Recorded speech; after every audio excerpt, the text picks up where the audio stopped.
волни и неволниците, свесни и несвесни, човекољупче. Звукот на химната, длабок поклон пред споменикот. Иако помина четврт век, времето не ја брише болката и спомените за 8 македонски бранители кои трагично загинаа кај Љуботински бачила. Недалеко од местото каде што згаснаа нивните животи во селото Љубанци, пред споменикот подигнат во нивна чест, свежо цвеќе положија семејствата на загинатите, граѓани и бројни делегации.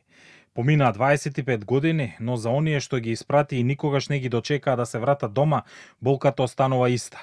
Благица Златевска, мајка на Ивица Златевски, најмладиот меѓу 8 загинати, кобното утро го чекала синот да се врати дома, но наместо него пристигнала најстрашната вест. Што буди? Све болови на родителите. Татко му отиде 17 година како цркна по сина. Син ми 25 години. Ја остана мајка да се бори. Све да му давам почити на мој син. Председателот на одборот на бранителите, Мари Најдов, во своето обраќање, истакна дека кобниот ден никогаш нема да го забора и дека се уште ги памети раскажувањата на преживеаните за моментите по експлозијата. Ја бев командант на Попова шапка. Као што се случи Карпалок, тогај одлично се сеќавам кога збесна бранителите од Прилеп, они беа на позициите на Попова шапка, кога збесна со право. Војна е, се гине.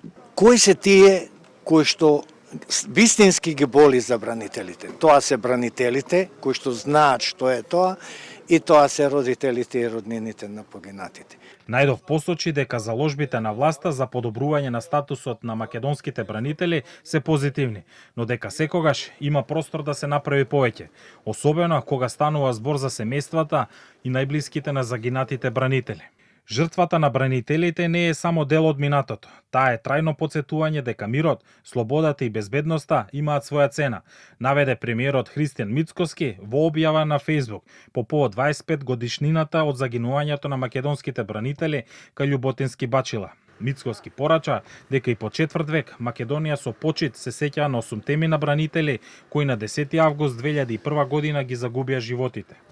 Почит кон загинатите одадоа делегација од кабинетот на председателката Силјановска Давкова, како и владина делегација предводена од вице-премиерот Николовски и представници на Сдруженијата на бранители.